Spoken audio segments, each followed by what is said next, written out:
हमने शहर को दी एक नई पहचान, हम हैं सिंघानिया बिल्डकॉन। स्वच्छता में देश 5 बार परचम फहराने वाले इंदौर शहर में आज एशिया के सबसे बड़े सीएनजी गोबर्धन प्लांट का शुभारंभ हुआ। प्रधानमंत्री नरेंद्र मोदी ने प्लांट का वर्चुअल लोकार्पण किया। कार्यक्रम में केंद्रीय मंत्री हरदीप पुरी, राज्यपाल मंगूभाई और सीएम शिवराज वर्चुअली शामिल हुए। पीएम मोदी ने वर्चुअल संबोधित करते हुए कहा कि हम जब छोटे थे तब इंदौर का नाम आते ही सबसे पहले देवी अहिल्याबाई होलकर, महेश्वर और उनके सेवा भाव का ध्यान जरूर आता था। समय के साथ इंदौर बदला। मैं इंदौर के हर सफाई कर्मी को आदर पूर्वक प्रणाम करता हूं। पीएम मोदी ने कहा कि बेसहारा मवेशियों से होने वाली परेशानी भी इस तरह के गोबर्धन प्लांट से कम हो जाएगी। कचरे और गोबर से गैस बनेगी, इससे लोगों की आय भी होगी। इस प्लांट से सीएनजी के साथ ही 100 टन जैविक खाद भी रोज निकलेगी। पीएम मोदी ने कहा कि देश में एक समस्या पराली की है, जिसे दूर करने के लिए कोयले से चलने वाले बिजली कारखानों में पराली का उपयोग किया जाएगा। पीएम ने कहा कि हमने सोलर पावर में दुनिया के 5 देशों में जगह बना ली है। अंतर्राष्ट्रीय ओलंपिक समिति की 140वीं बैठक का आयोजन मुंबई में होगा। शनिवार के दिन बीजिंग में हुई ओलंपिक समिति की 139वीं बैठक के दौरान भारत ने अगली बैठक की मेजबानी का अधिकार हासिल किया। इस दौरान किसी भी देश ने भारत का विरोध नहीं किया। 2023 में भारत दूसरी बार ओलंपिक समिति की बैठक की मेजबानी करेगा। पीएम मोदी ने भारत द्वारा मुंबई में अंतर्राष्ट्रीय ओलंपिक समिति के सत्र की निर्विरोध दौड़ में मेजबानी का अधिकार मिलने पर खुशी जाहिर की। पीएम ने कहा कि विश्व खेलों के लिए सकारात्मक परिणाम देगा। मुझे विश्वास है कि यह सत्र यादगार आईओसी सत्र होगा। भारत और यूएई के बीच व्यापक आर्थिक सहयोग समझौते पर मुहर लग गई है। प्रधानमंत्री नरेंद्र मोदी और अबू धाबी के क्राउन प्रिंस शेख मोहम्मद बिन जायद अल नाहयान के बीच हुई वर्चुअल शिखर बैठक के दौरान दोनों देशों के बीच के महत्वपूर्ण आर्थिक समझौते पर दस्तखत किए गए। पिछले साल अफगानिस्तान में तालिबान के शासन में लौटने के बाद वहां से बचाए गए सिखों ने आज पीएम मोदी से मुलाकात की। इस दौरान वहां पर मौजूद एक शख्स ने उनको अपनी दास्तान सुनाई। उन्होंने बताया कि तालिबान हमारा धर्मांतरण कराना चाहते थे, लेकिन पीएम मोदी ने हमारी जान बचाकर रेस्क्यू करवाया। इसके लिए उनका धन्यवाद। उत्तर प्रदेश के सीतापुर में सीएम योगी ने जनता को संबोधित करते हुए अपनी सरकार की उपलब्धियां गिनाई। उन्होंने कहा कि बीते 5 साल में यूपी में कोई दंगा नहीं हुआ। आज यूपी में कोई कर्फ्यू नहीं है। जहां कर्फ्यू लगता था आज वहां कावड़ यात्रा निकल रही। जहां बमबाजी होती थी वहां आज हर हर बम बम के नारे लग रहे हैं। सीएम योगी ने समाजवादी पार्टी पर बड़ा आरोप लगाते हुए कहा कि अहमदाबाद बम धमाके में कोर्ट ने जिन 38 आरोपियों को फांसी की सजा सुनाई है, उनमें से एक का संबंध समाजवादी पार्टी से है। सीएम योगी ने कहा कि इसमें से एक आतंकवादी का परिवार सपा राष्ट्रीय अध्यक्ष के साथ वोट मांगते हुए देखा गया। समाजवादी पार्टी पर बीजेपी ने बड़ा आरोप लगाते हुए प्रेस कॉन्फ्रेंस की। इस दौरान केंद्रीय मंत्री अनुराग ठाकुर ने कहा कि 2012 के यूपी चुनाव से पहले सपा के घोषणा पत्र में मुस्लिम युवाओं के खिलाफ आतंकवाद के जो चार्ज हैं उन्हें वापस लेने की बात कही गई है और जिन पुलिसकर्मियों ने उनके खिलाफ चार्ज लगाए हैं उनके खिलाफ कार्रवाई की जाएगी। समाजवादी पार्टी सुप्रीमो अखिलेश यादव ने उत्तर प्रदेश के लखीमपुर खीरी में चुनावी रैली की। अखिलेश यादव ने सत्ताधारी बीजेपी पर जमकर हमला बोला। अखिलेश यादव ने कहा कि गर्मी निकालने वालों की इस बात पर जनता भाप निकाल देगी। अखिलेश यादव ने कहा बाबा 2 चरण में हार चुके हैं लेकिन अभी भी नहीं मान रहे हैं। लखीमपुर कांड पर निशाना साधते हुए अखिलेश यादव ने कहा कि बीजेपी सरकार में मंत्री के बेटे पर कोई कार्रवाई नहीं की गई। उन्होंने जमानत जल्दी इसलिए करवाई क्योंकि उन्हें पता है कि सरकार बदलने वाली है। जनता की अदालत में अभी जमानत नहीं मिली है। यूपी के रायबरेली में जनता को संबोधित करते हुए कांग्रेस महासचिव प्रियंका गांधी ने बीजेपी और समाजवादी पार्टी पर हमला बोला है। उन्होंने कहा कि कोई कह रहा कि हम चर्बी निकालेंगे और कोई कह रहा कि हम गर्मी निकालेंगे। हम कह रहे हैं कि हम भर्ती निकालेंगे। हमें किसी की गर्मी नहीं चाहिए और किसी की चर्बी भी नहीं चाहिए। जम्मू कश्मीर के शोपियां में चल रही मुठभेड़ में सेना के 2 जवान शहीद हो गए, जबकि पुलिस और सुरक्षा बलों की एक संयुक्त टीम ने एक आतंकी को मार गिराया। कश्मीर जोन पुलिस ने बताया कि जनापारा इलाके में चेन मार्ग में आतंकियों के साथ मुठभेड़ हुई। फिलहाल सर्च ऑपरेशन जारी है। कर्नाटक में पुलिस ने कोर्ट के आदेशों को उल्लंघन करने के आरोप में 10 छात्राओं के खिलाफ एफआईआर दर्ज किया। ये छात्राएं 17 फरवरी को तुमकुर में girls express government PU college के बाहर हिजाब नियम के खिलाफ विरोध प्रदर्शन कर रही थी। इधर कर्नाटक हिजाब विवाद का हल शुक्रवार को भी नहीं हो सका। मामले की अगली सुनवाई 21 फरवरी को होगी। इंदौर में बायो सीएनजी प्लांट की लोकार्पण कार्यक्रम के आमंत्रण पत्र में मंत्री भूपेंद्र सिंह का नाम गायब होने पर सियासत तेज हो गई है, जबकि आमंत्रण पत्र में राज्य मंत्री ओपीएस भदौरिया का नाम शामिल था। इसकी जानकारी मिलने के बाद मंत्री भूपेंद्र सिंह ने भी कार्यक्रम से किनारा कर लिया। उन्होंने ट्वीट कर इसकी जानकारी दी। आमंत्रण पत्र में मंत्री भूपेंद्र सिंह का नाम गायब होने पर मध्य प्रदेश कांग्रेस अध्यक्ष के मीडिया समन्वयक नरेंद्र सलूजा ने भी ट्वीट कर मामले पर सवाल खड़े किए। तो पूर्व मंत्री और कांग्रेस विधायक पीसी शर्मा ने कहा कि सरकार में दलबदलू मंत्री हावी हो चुके हैं। बीजेपी में भारी गुटबाजी का ये एक उदाहरण है। मुख्यमंत्री भूपेश बघेल ने उत्तर प्रदेश के लिए रवाना होने से पहले रायपुर एयरपोर्ट पर मीडिया से बात करते हुए कहा कि यूपी के 2 चरण के मतदान में भाजपा काफी पिछड़ गई है। तीसरे और आगे के चरणों के नतीजे भी पिछले चरणों के जैसे ही लग रहे हैं। इससे साफ है कि उत्तर प्रदेश में भाजपा की सरकार जा रही है। दिल्ली के मुख्यमंत्री अरविंद केजरीवाल पर कुमार विश्वास की ओर से लगाए आरोप के मुद्दे पर कहा कि यह मामला देश की एकता, अखंडता और सबकी भावना से जुड़ा है। लिहाजा अरविंद केजरीवाल को कुमार विश्वास के आरोप पर सीधे सीधे जवाब देना चाहिए। रायपुर की इंदिरा गांधी कृषि विश्वविद्यालय में स्थानीय कुलपति की मांग को लेकर विवाद और गहराता जा रहा। राज्यपाल की ओर से आए बयान पर सीएम भूपेश ने नाराजगी जताते हुए कहा कि इस मुद्दे पर राज्यपाल राजनीति न करे। उन्होंने कहा कि कौन क्या कर सकता है ये अलग मुद्दा है, लेकिन राज्यपाल जो राजनीति कर रही है वो बंद करे।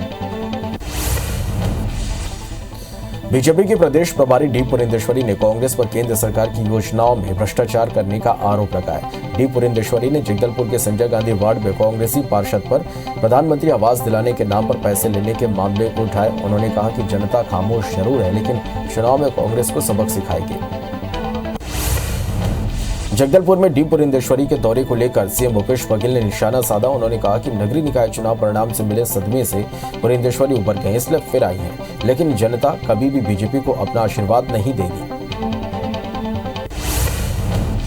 नेता प्रतिपक्ष धर्मलाल कौशिक के लिखे पत्र का केंद्रीय मंत्री सिंधिया ने जवाब दिया। मामले में सीएम भूपेश ने ट्वीट कर कहा कि हम सभी एयरपोर्ट को विकसित करने के लिए प्रतिबद्ध हैं। बिलासपुर एयरपोर्ट से मेट्रो सिटी के लिए सीधी उड़ानें जरूरी है। हमें बिलासपुर से एक हफ्ते में 4 उड़ानें हैं, जबकि यूपी से 50 और एमपी से 25 उड़ानें हैं। मंडला में केंद्रीय मंत्री फग्गन सिंह ने हेमा मालिनी के खिलाफ दिए बयान पर सफाई दी। उन्होंने कहा कि यह कोई विषय नहीं है और कांग्रेस को हल्ला मचाना अच्छा लगता है। बता दें कि कल मंत्री ने एक सड़क को हेमा मालिनी के गाल जैसा बताया था। मध्य प्रदेश के बीजेपी प्रदेश अध्यक्ष वीडी शर्मा बूथ विस्तारक अभियान के तहत लगातार दौरे कर रहे हैं, जिस दौरान वे बूथ लेवल पर कार्यकर्ताओं की बैठक कर बातचीत भी कर रहे हैं। वहीं वीडी शर्मा ने शनिवार को सतना पहुंचकर बीजेपी कार्यकर्ता और पदाधिकारियों से मुलाकात की।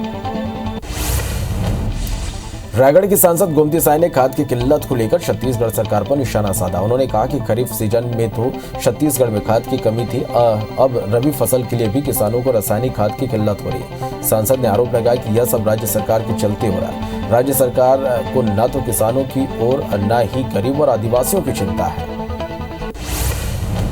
बिलासपुर हाईकोर्ट ने डीजे से ध्वनि प्रदूषण मामले में शासन की कार्रवाई की जानकारी देने के निर्देश दिए। हाईकोर्ट ने डीजे से प्रदूषण के मामले में सुनवाई करते हुए महाधिवक्ता कार्यालय को शासन से दिशा निर्देश लेने को कहा। मामले में अगली सुनवाई 4 मार्च को निर्धारित की गई है।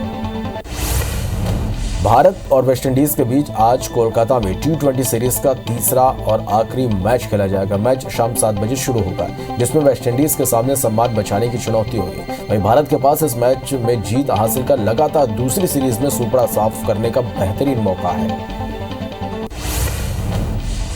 भारत वेस्टइंडीज के बीच चल रही 3 मैचों की T20 सीरीज के आखिरी मुकाबले में यानी आज विराट कोहली नहीं खेलेंगे। ये बायो बबल से हट चुके हैं। बीसीसी ने उन्हें छुट्टी दे दी है। श्रीलंका के खिलाफ 24 फरवरी से शुरू हो रही T20 सीरीज में भी उनको रेस्ट दिया जा सकता है। कोहली सीधे श्रीलंका के खिलाफ टेस्ट सीरीज में वापसी कर सकते हैं।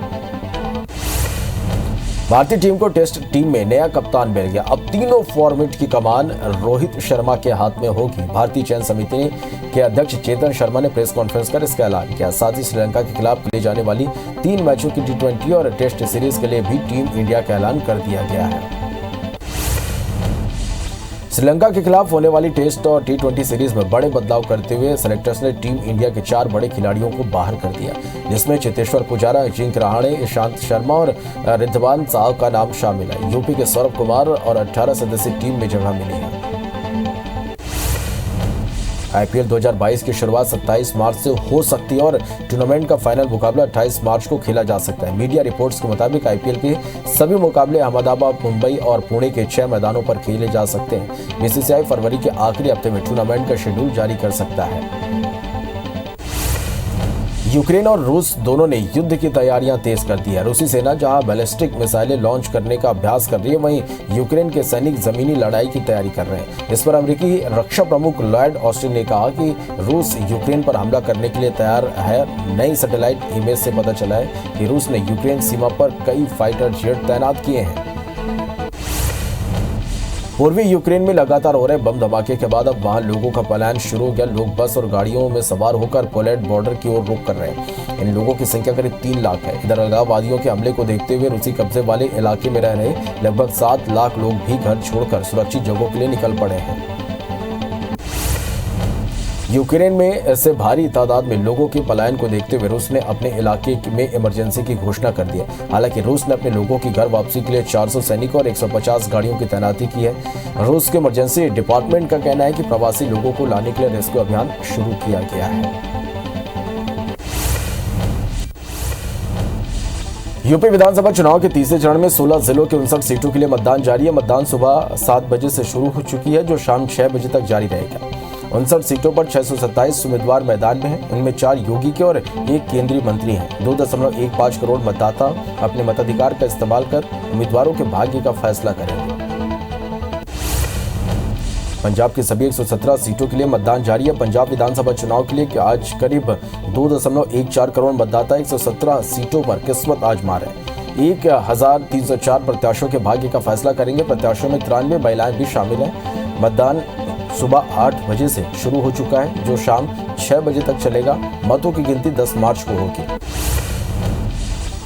तीसरे चरण की वोटिंग को लेकर यूपी के मुख्यमंत्री योगी आदित्यनाथ ने ट्वीट कर लोगों से वोट करने की अपील की। उन्होंने कहा, भयमुक्त, दंगा मुक्त, अपराध मुक्त प्रदेश के लिए, राष्ट्रवाद की विजय के लिए, आत्मनिर्भर और नए उत्तर प्रदेश के निर्माण के लिए और जन जन के उत्थान के लिए आप सभी मतदान अवश्य करें। पहले मतदान फिर जलपान।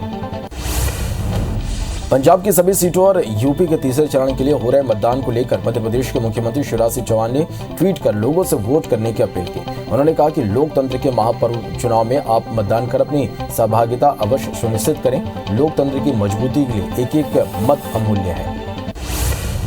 तो 5 राज्यों में हो रहे विधानसभा चुनाव प्रचार के अभियान जोरों पर है। इस बीच पीएम मोदी आज यूपी के हरदोई और उन्नाव में चुनावी जनसभा को संबोधित करेंगे। इधर प्रियंका गांधी अमेठी और रायबरेली में चुनाव प्रचार करेंगे। वहीं अखिलेश यादव अयोध्या और बाराबंकी के दौरे पर रहेंगे। उत्तर प्रदेश के सीतापुर में सीएम योगी ने जनता को संबोधित करते हुए अपने सरकार की उपलब्धियां गिनाई। उन्होंने कहा कि बीते 5 साल में यूपी में कोई दंगा नहीं हुआ। आज यूपी में कोई कर्फ्यू नहीं है। जहां कर्फ्यू लगता था वहां आज कावड़ यात्रा निकल रही है। जहां बमबाजी होती थी वहां आज हर हर बम बम के नारे लग रहे हैं। सीएम योगी ने समाजवादी पार्टी पर बड़ा आरोप लगाते हुए कहा कि अहमदाबाद बम धमाके में कोर्ट ने जिन 38 आरोपियों को फांसी की सजा सुनाई है, उनमें से एक का संबंध समाजवादी पार्टी से है। सीएम योगी ने कहा कि इनमें से एक आतंकवादी का परिवार सपा के राष्ट्रीय अध्यक्ष के साथ वोट मांगते हुए देखा गया है। समाजवादी पार्टी पर बीजेपी ने बड़ा आरोप लगाते हुए प्रेस कॉन्फ्रेंस की। इस दौरान केंद्रीय मंत्री अनुराग ठाकुर ने कहा कि 2012 के यूपी चुनाव से पहले सपा के घोषणा पत्र में मुस्लिम युवाओं के खिलाफ आतंकवाद के जो चार्ज है उन्हें वापस लेने की बात कही गई है और जिन पुलिसकर्मियों ने उनके खिलाफ चार्जेस लगाए उनके खिलाफ कार्रवाई की जाएगी। समाजवादी पार्टी सुप्रीमो अखिलेश यादव ने उत्तर प्रदेश के लखीमपुर खीरी में चुनावी रैली की। अखिलेश यादव ने सत्ताधारी बीजेपी पर जमकर हमला बोला। अखिलेश यादव ने कहा कि गर्मी निकालने वालों की इस बार जनता भाप निकाल देगी। अखिलेश यादव ने कहा कि बाबा 2 चरण में हार चुके हैं लेकिन अभी भी नहीं मान रहे हैं। लखीमपुर कांड पर निशाना साधते हुए अखिलेश यादव ने कहा कि बीजेपी सरकार में मंत्री के बेटे पर कोई कार्रवाई नहीं की गई। उन्होंने जमानत जल्दी इसलिए करवाई क्योंकि इन्हें पता है कि सरकार बदलने वाली है। जनता की अदालत में अभी जमानत नहीं मिली है। यूपी के रायबरेली में जनता को संबोधित करते हुए कांग्रेस महासचिव प्रियंका गांधी ने बीजेपी और समाजवादी पार्टी पर हमला बोला। उन्होंने कहा कि कोई कह रहा कि हम चर्बी निकालेंगे, कोई कह रहा कि हम गर्मी निकालेंगे। कोई कह रहा है कि हम कह रहे हैं कि भर्ती निकालेंगे, हमें किसी की गर्मी भी नहीं चाहिए और किसी की चर्बी भी नहीं चाहिए। स्वच्छता में देश 5 बार परचम लहराने वाले इंदौर शहर में आज एशिया के सबसे बड़े सीएनजी गोबर धन प्लांट का शुभारंभ हुआ। प्रधानमंत्री नरेंद्र मोदी ने प्लांट का वर्चुअल लोकार्पण किया। कार्यक्रम में केंद्रीय मंत्री हरदीप पुरी, राज्यपाल मंगू भाई और सीएम शिवराज भी वर्चुअली शामिल हुए। पीएम मोदी ने वर्चुअल संबोधित करते हुए कहा, हम जब छोटे थे तब इंदौर का नाम आते ही सबसे पहले देवी अहिल्याबाई होलकर, महेश्वर और उनके सेवा भाव का ध्यान जरूर आता था। समय के साथ इंदौर बदला। मैं इंदौर के हर सफाई कर्मी को आदरपूर्वक प्रणाम करता हूँ। पीएम मोदी ने कहा कि बेसहारा मवेशियों से होने वाली परेशानी भी इस तरह के गोबर-धन प्लांट से कम हो जाएंगे। कचरे और गोबर से गैस बनेगी, इससे लोगों को आय होगी। इस प्लांट से सीएनजी के साथ ही 100 टन जैविक खाद भी रोज निकलेगा। पीएम मोदी ने कहा कि देश में एक समस्या पराली की है, जिसे दूर करने के लिए कोयले से चलने वाली बिजली कारखानों में पराली का उपयोग किया जाएगा। पीएम ने कहा कि हमने सोलर पावर में दुनिया के 5 देशों में जगह बना ली है। अंतर्राष्ट्रीय ओलंपिक समिति की 140वीं बैठक का आयोजन मुंबई में होगा। शनिवार के दिन बीजिंग में हुई ओलंपिक समिति की 139वीं बैठक के दौरान भारत ने अगली बैठक की मेजबानी का अधिकार हासिल किया। इस दौरान किसी भी देश ने भारत का विरोध नहीं किया। 2023 में भारत दूसरी बार ओलंपिक समिति की बैठक की मेजबानी करेगा। पीएम मोदी ने भारत द्वारा मुंबई में अंतर्राष्ट्रीय ओलंपिक समिति के सत्र की निर्विरोध दौड़ में मेजबानी का अधिकार मिलने पर खुशी जाहिर की। पीएम ने कहा कि यह विश्व खेलों के लिए सकारात्मक परिणाम देगा। मुझे विश्वास है कि इस सत्र यादगार आईओसी सत्र होगा।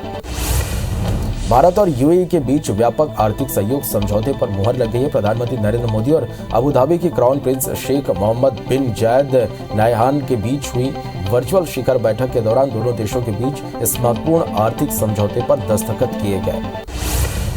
पिछले साल अफगानिस्तान में तालिबान के शासन में लौटने के बाद वहां से बचाए गए सिखों ने आज पीएम मोदी से मुलाकात की। इस दौरान वहां पर मौजूद एक शख्स ने उनको अपनी दास्तान सुनाई। उन्होंने बताया कि तालिबान हमारा धर्मांतरण कराना चाहते थे, लेकिन पीएम मोदी ने हमारी जान बचाकर रेस्क्यू करवाया। इसके लिए उनका धन्यवाद।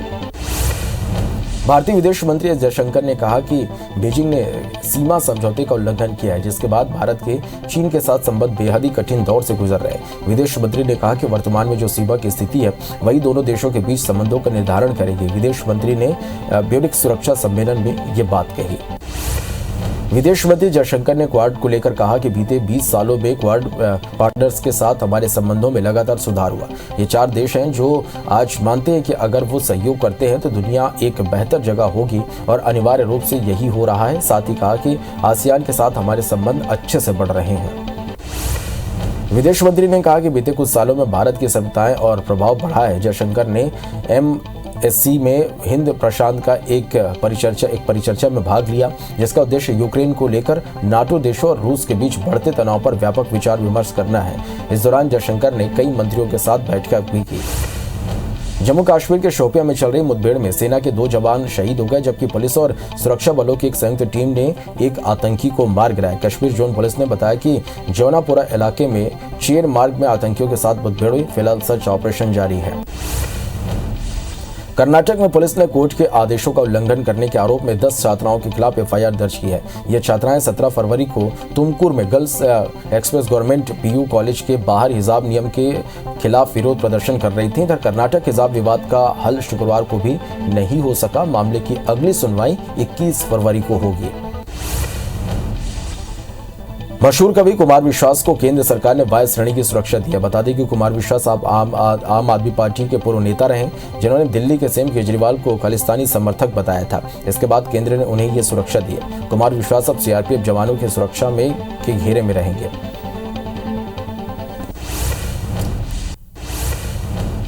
भारत और वेस्टइंडीज के बीच आज कोलकाता में T20 सीरीज का तीसरा और आखिरी मैच खेला जाएगा। मैच शाम 7 बजे शुरू होगा, जिसमें वेस्टइंडीज के सामने सम्मान बचाने की चुनौती होगी। वहीं भारत के पास इस मैच में जीत हासिल कर लगातार दूसरी बार सीरीज में सुपड़ा साफ करने का बेहतरीन मौका है। भारत वेस्टइंडीज के बीच चल रही 3 मैचों की T20 सीरीज के आखिरी मुकाबले में यानी आज विराट कोहली नहीं खेलेंगे। वे बायो बबल से हट चुके हैं। BCCI ने उन्हें छुट्टी दे दी है। श्रीलंका के खिलाफ 24 फरवरी से शुरू हो रहे T20 सीरीज में भी उनको रेस्ट दिया जा सकता है। कोहली सीधे श्रीलंका के खिलाफ टेस्ट सीरीज में वापसी कर सकते हैं। भारतीय टीम को टेस्ट टीम में नया कप्तान मिल गया है। अब तीनों फॉर्मेट की कमान रोहित शर्मा के हाथ में होगी। भारतीय चयन समिति के अध्यक्ष चेतन शर्मा ने प्रेस कॉन्फ्रेंस कर इसका ऐलान किया। साथ ही श्रीलंका के खिलाफ खेले जाने वाली 3 मैचों की T20 और टेस्ट सीरीज के लिए भी टीम इंडिया का ऐलान कर दिया गया है। श्रीलंका के खिलाफ होने वाली टेस्ट और T20 सीरीज में बड़े बदलाव करते हुए सेलेक्टर्स ने टीम इंडिया के 4 बड़े खिलाड़ियों को बाहर कर दिया है, जिसमें चेतेश्वर पुजारा, अजिंक्य रहाणे, ईशांत शर्मा और रिद्धमान साहा का नाम शामिल है। यूपी के सौरभ कुमार को 18 सदस्यीय टीम में जगह मिली है। आईपीएल 2022 की शुरुआत 27 मार्च से हो सकती है और टूर्नामेंट का फाइनल मुकाबला 28 मई को खेला जा सकता है। मीडिया रिपोर्ट्स के मुताबिक आईपीएल के सभी मुकाबले अहमदाबाद, मुंबई और पुणे के 6 मैदानों पर खेले जा सकते हैं। बीसीसीआई फरवरी के आखिरी हफ्ते में टूर्नामेंट का शेड्यूल जारी कर सकता है। दुनिया भर में कोरोना के मामले बढ़ते हुए 42 करोड़ 35 लाख के पार हो गए हैं। वहीं कोरोना से मौत का आंकड़ा 59,000 के पार पहुंच गया। पूरी दुनिया में 34 करोड़ 85 लाख से ज्यादा मरीज कोरोना कराकर स्वस्थ हो चुके हैं। वहीं दुनिया में एक्टिव मरीजों की संख्या 6 करोड़ 90 लाख के पार पहुंच गया है। मध्य प्रदेश में 24 घंटे के अंदर कोरोना के 1013 नए मरीज मिले हैं, जबकि 2 मरीजों की मौत हुई है। प्रदेश में एक्टिव मरीजों की संख्या बढ़कर 8,364 हो गई है। वहीं 2,353 मरीज डिस्चार्ज होकर अपने घर लौटे हैं। प्रदेश में अब तक 10,14,413 मरीज स्वस्थ हो चुके हैं। छत्तीसगढ़ में कोरोना के मामलों में लगातार कमी आ रही। प्रदेश में 24 घंटे के अंदर कोरोना के 504 नए मरीज मिले। राहत की बात यह है कि शनिवार को काफी दिन बाद किसी भी मरीज की मौत नहीं हुई। वहीं प्रदेश में 821 लोग स्वस्थ होकर अपने घर लौटे हैं। इसके बाद एक्टिव मरीजों की संख्या बढ़कर 3,539 हो गई है। देश में वैक्सीनेशन का आंकड़ा 175 करोड़ 30 लाख के पार हो गया, जिसमें 96 करोड़ से ज्यादा पहला और 77 करोड़ से ज्यादा दूसरा डोज लगाया गया। वहीं 1 करोड़ 78 लाख से ज्यादा बूस्टर डोज लगाया गया है। एमपी में 11 करोड़ 30 लाख और छत्तीसगढ़ में 3 करोड़ 62 लाख से ज्यादा टीकाकरण हो चुका है।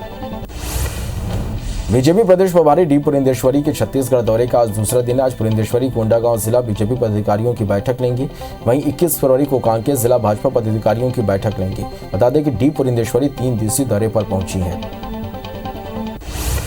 इंदौर में बायो सीएनजी प्लांट के लोकार्पण कार्यक्रम के आमंत्रण पत्र में मंत्री भूपेंद्र सिंह का नाम गायब होने पर सियासत तेज हो गई है, जबकि आमंत्रण पत्र में राज्य मंत्री ओपीएस भदौरिया का नाम शामिल था। इसकी जानकारी मिलने के बाद मंत्री भूपेंद्र सिंह ने भी कार्यक्रम से किनारा कर लिया। उन्होंने ट्वीट कर इसकी जानकारी दी। आमंत्रण पत्र में मंत्री भूपेंद्र सिंह का नाम गायब होने पर मध्य प्रदेश कांग्रेस अध्यक्ष के मीडिया समन्वयक नरेंद्र सलूजा ने भी ट्वीट कर मामले पर सवाल खड़े किए। तो पूर्व मंत्री और कांग्रेस विधायक पीसी शर्मा ने कहा कि सरकार में दलबदलू मंत्री हावी हो चुके हैं। बीजेपी में भारी गुटबाजी का ये एक उदाहरण है।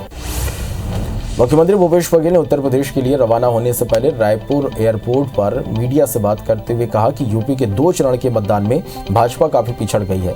तीसरे और आगे के चरणों के नतीजे भी पिछले चरण जैसे होंगे। इससे साफ है कि उत्तर प्रदेश में भाजपा की सरकार जा रही है।